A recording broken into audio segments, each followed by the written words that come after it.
Right, thank you Prabhakar. So మరొక breaking news వస్తోంది. Ramagundam corporation సంబంధించిన బ్రేకింగ్ న్యూస్ ఇది. So Ramagundam corporation Congress party కైవసం చేసుకుంది. కాంగ్రెస్ పార్టీ 37 మంది కాంగ్రెస్ అభ్యర్థులు గెలుపొందారు. సో 37 మంది కాంగ్రెస్ అభ్యర్థులు గెలుపొందారు. ఆ తర్వాత బీఆర్ఎస్ పార్టీ కూడా కొంత ప్రయత్నం చేసింది, కానీ ఇక్కడ బీఆర్ఎస్ పార్టీ కేవలం 12కే పరిమితమైంది. ఆల్ ఇండియా ఫార్వర్డ్ బ్లాక్ 4 అభ్యర్థులు గెలిచారు. బీజేపీకి కేవలం 1 స్థానం లభించింది. మిగిలిన స్థానాల్లో ఇంకా కౌంటింగ్ కొనసాగుతోంది. సో ఒకసారి రామగుండం సంబంధించినటువంటి కార్పొరేషన్ బ్రేకింగ్ న్యూస్ చూస్తున్నాం. పీసీఆర్. సో రామగుండం కార్పొరేషన్ సంబంధించిన బ్రేకింగ్ న్యూస్ ఇది. 60 డివిజన్లు మొత్తంగా ఉంటే 60 డివిజన్లో Congress 33, BRS 12, All India forward Bloc 4, BJP కేవలం 1 స్థానానికి పరిమితమైంది. మిగిలిన స్థానాల్లో ఇంకా కౌంటింగ్ ప్రక్రియ కొనసాగుతోంది. రైట్, కృష్ణకాంత్ గారు, నల్గొండలో మీకు 3-4 వచ్చినాయి అక్కడ అంతే. సో తర్వాత బీజేపీ ఇందాక అక్కడ కిషన్ రెడ్డి పర్యటించారు. మొత్తంగా అన్ని కలిపితే ఆయనకు వచ్చిన స్థానంలో 10లో బీజేపీ రామగుండంలో 1. సార్ నేను చెప్పేది ఏంటంటే, ఇందాక మిత్రులు అన్నారు నల్గొండలో ఇది ఎంఐఎం బోని చేసుకోగలిగింది కదా, ఇవన్నీ చేస్తున్నారు కదా, మరి ఏంటి అని చెప్పి మీరేమో అడిగితే ఆయనేమో ఏదో పోలరైజేషన్, హిందూ ముస్లిం మళ్ళీ ఓట్స్ పోలరైజేషన్ అవన్నీ కాదు. నేను ఏంటంటే ఎండ్ ఆఫ్ ది ఇవాళ రోజు కాంగ్రెస్ కి ఎంఐఎం కి దోస్తీ ఫిక్స్ అని చెప్పి అందరికీ తెలుసు. రేవంత్ రెడ్డి గారు మేము చెప్పాను కదా, సాక్షాత్ తెలంగాణ రాష్ట్ర ముఖ్యమంత్రి వారులే చెప్పారు ఆ విషయం. అసలు ముస్లిం పార్టీ అంటేనే కాంగ్రెస్ పార్టీ, కాంగ్రెస్ పార్టీ అంటేనే ముస్లిం పార్టీ, మజ్లిసు కాంగ్రెస్ వేరేది కాదు అన్నట్టుగా చెప్పారు డైరెక్ట్ గా. సో వాళ్ళ యొక్క దోస్తీ ఎక్కడెక్కడ ఫిక్స్ అయిందో దాని ప్రకారంగా వాళ్ళు వాళ్ళ ఒక ఈక్వేషన్ చేసుకుని కొన్ని సీట్లు మీరు విన్నామని, కొన్ని సీట్లు మేము వినేది అని చెప్పి వాళ్ళ పక్కా దోస్తీ తెలుస్తుంది. ఇదే విధంగా same thing BRS and Congress కూడా ఎక్కడెక్కడ దోస్తీలు చేసుకొని బీజేపీకి ఎక్కడ స్ట్రాంగ్ గా ఉన్న చోట ఈ 2 దోస్తీ కలిపి అక్కడ బీజేపీని ఓడించే ప్రక్రియలు జరిగాయి. ఇదంతా క్లియర్ గా తెలుస్తుంది. ఇవాళ రోజు దేశం జగమెరిగిన సత్యం ఏంటంటే BJP Congress are the major players at the end of the day. National లెవెల్లో కానీ స్టేట్ లెవెల్లో కానీ వీఆర్ ద ఒపోనెంట్స్. ఎప్పటికైనా జీవితంలో బీజేపీ కాంగ్రెస్ అయితే కలిసి ఎప్పుడైతే ఈ గేమ్స్ ఆడవు కదా, మేము కలిసే ప్రసక్తి అయితే లేదు. సో జనాలు ఇవాళ రోజు క్లియర్ గా తెలుసుకుంటారు తెలంగాణ ప్రజానికం. సో ఆడితే ఇక్కడ ఈక్వేషన్స్ ఎవరెవరు కలుస్తారు? Congress BRS MIM, Congress MIM వీళ్ళు కలిసి వీళ్ళు చేసుకున్న ప్రకారం ఇవాళ రోజు అందుకే దాని తగ్గట్టే ఫలితాలు వస్తున్నాయి.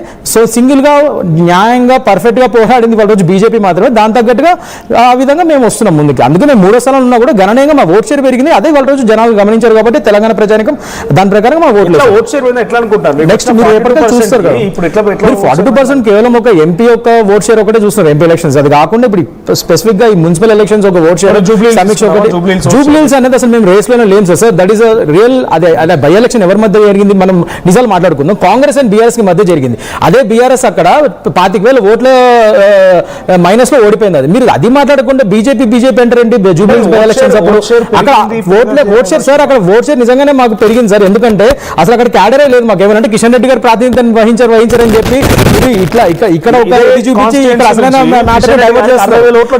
నేను చెప్పే వినండి. నేను దట్స్ వాట్ ఐమ్ సేయింగ్. లంకల దీపక్ రెడ్డి గారు మా క్యాండిడేట్ ని లాస్ట్ మూమెంట్ లో మేము అప్పటికప్పుడు నుంచోబెట్టి మేము చాలా కష్టపడి అప్పటికప్పుడు క్యాంపెయిన్ చేసినందుకు అట్లీస్ట్ మేము 3వ స్థానం అన్న మేము చేసుకోగలిగాం. That is what I'm saying. అసలు జూబ్లీహిల్స్ బైపోల్ ఎలక్షన్ అనేది మేము కాంపిటీషన్ లో లేదు. Let us be frank. Congress and BRS మధ్య సిట్టింగ్ బీఆర్ఎస్ మధ్య అండ్ కాంగ్రెస్ మధ్య నడిచింది. చంద్రశేఖర్ గారు, సారీ మా ప్రతినిధి చంద్రశేఖర్ సిద్ధంగా ఉన్నారు. చంద్రశేఖర్, కరీంనగర్ రామగుండం కార్పొరేషన్ సంబంధించి ఇంకా ఎన్ని వార్డుల్లో రిజల్ట్ రావాల్సి ఉంది? ఇప్పటికే కాంగ్రెస్ 38 స్థానాలు కైవసం చేసుకుంది, BRS 13, All India forward Bloc 7, BJP 1. ఇంకా ఎన్ని రిజల్ట్ రావాలి? అప్డేట్స్ ఏంటి? సో ఇంకా 4 డివిజన్లలో మాత్రమే క్లియర్ కట్ గా మెజార్టీ రావాల్సినటువంటి అవసరం ఉంది. ఇప్పటికే రామగుండం కార్పొరేషన్ కు సంబంధించి అనుకున్నట్టుగానే కాంగ్రెస్ పార్టీ ఫుల్ మెజారిటీ సాధించడం జరిగింది. మేయర్, డిప్యూటీ మేయర్ స్థానాల్ని కైవసం చేసుకోవడానికి సిద్ధంగా ఉన్నటువంటి పరిస్థితి గమనించవచ్చు. మనోజ్ మరికొద్ది సేపట్లోనే మరో 4 డివిజన్లకు సంబంధించినటువంటి ఫలితాలు వెల్లడి కావాల్సినటువంటి అవకాశం ఉంది. దీనిలో భాగంగా ఇప్పటికే ఓవరాల్ గా చూసినట్టయితే మెజారిటీ స్థానాలు దాదాపు 32 డిసైడ్ అయిపోయాయి. మరో 3 స్థానాల్లో లీడ్ లో ఉన్నటువంటి పరిస్థితి ఇప్పటికీ క్లియర్ అయినటువంటి పరిస్థితి కనబడుతుంది. మరియు గంట సేపట్లో ఎన్నికల అధికారులు పూర్తిగా అధికారిక ప్రకటన చేయనున్నారు. పెద్దపల్లి జిల్లాకు సంబంధించి మొత్తం మీద రామగుండం కార్పొరేషన్ మీద అత్యధిక కాన్సన్ట్రేట్ చేయడం జరిగింది. అన్ని రాజకీయ పార్టీలు ఉమ్మడి జిల్లాలో ప్రధానంగా కరీంనగర్ కార్పొరేషన్, రామగుండం కార్పొరేషన్ మాత్రమే ఉన్నాయి. 60 డివిజన్లకు గాను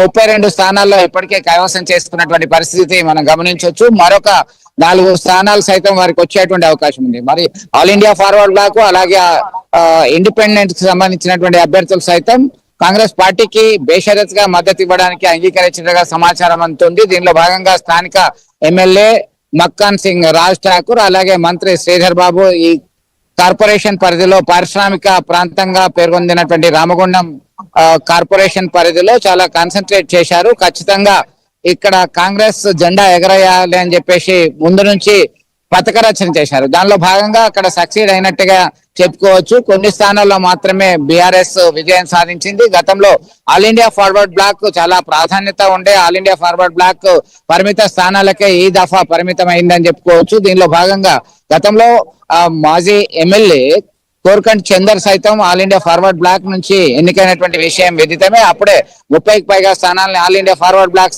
దక్కించుకోవడం జరిగింది. దీనిలో ఇప్పటికే బీఆర్ఎస్ సంబంధించిన కార్పొరేటర్లు క్యాంప్ రాజకీయాలకు వెళ్ళినప్పటికీ కాంగ్రెస్ పార్టీ ఫుల్ ఫ్లెడ్జ్ మెజార్టీతోని మేయర్ పీఠాన్ని దక్కించుకోవడానికి సిద్ధమైంది. 16వ తేదీన ఈ మేయర్, డిప్యూటీ మేయర్ ఎన్నికల ప్రక్రియ పూర్తిగా కొనసాగి కాంగ్రెస్ ఖాతాలో ఇది